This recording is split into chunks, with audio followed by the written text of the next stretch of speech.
ഈശോമിശിഹായിൽ പ്രിയമുള്ള സഹോദരി സഹോദരന്മാരെ, ഒമാനിൽ റൂവി വിശുദ്ധ പത്രോസ് പൗലോസ് ദേവാലയത്തിൽ നിങ്ങൾ വിശുദ്ധ അൽഫോൻസാമയുടെ തിരുനാൾ ആഘോഷിക്കുകയാണല്ലോ. ഈ തിരുനാൾ കേരളത്തിലും ആഘോഷം കൊണ്ടാടുകയാണ്. ജൂലൈ 28-ാം തീയതി ഭരണങ്ങാനത്ത് അൽഫോൻസാമയുടെ പ്രധാന തിരുനാളാണ്. നിങ്ങൾ 30-ാം തീയതി ഇന്ന് ആഘോഷിക്കുന്നു. ഈ ആഘോഷത്തിൻ്റെ പ്രധാന ശുശ്രൂഷയായിട്ട് റാസ നിങ്ങൾ ആഘോഷിക്കുന്നുണ്ടല്ലോ.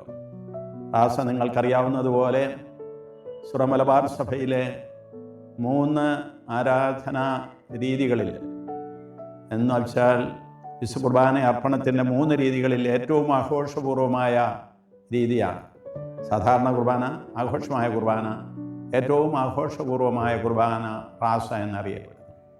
അപ്പോൾ ഈ റാസയുടെ ആഘോഷം നിങ്ങൾ പ്രഥമത ഈ ദൈവാലയത്തിൽ നിർവഹിക്കുകയാണ്. ആദ്യമായിട്ടുള്ള ഈ റാസയുടെ അർപ്പണത്തിൻ്റെ അനുഭവം നിങ്ങൾക്കെല്ലാവർക്കും ആധ്യാത്മികമായി വളരെയേറെ പ്രയോജനകരമായിരിക്കുമെന്നുള്ളതിന് സംശയമില്ല.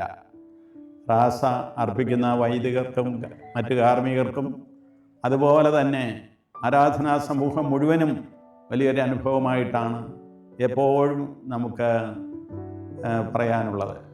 അങ്ങനെയുള്ള ആ അനുഭവം നിങ്ങൾക്ക് ആദ്യമായിട്ട് ഒമാനിൽ ലഭിക്കുമ്പോൾ തീർച്ചയായിട്ടും ദൈവത്തിൻ്റെ കൃപ നിങ്ങൾക്ക്, നിങ്ങളുടെ കുടുംബങ്ങൾക്കും, നിങ്ങളുടെ ആരാധനാ സമൂഹത്തിനും, നിങ്ങളുടെ ജോലികൾക്കും എല്ലാം ലഭിക്കട്ടെ എന്ന് ആശംസിക്കുകയാണ്.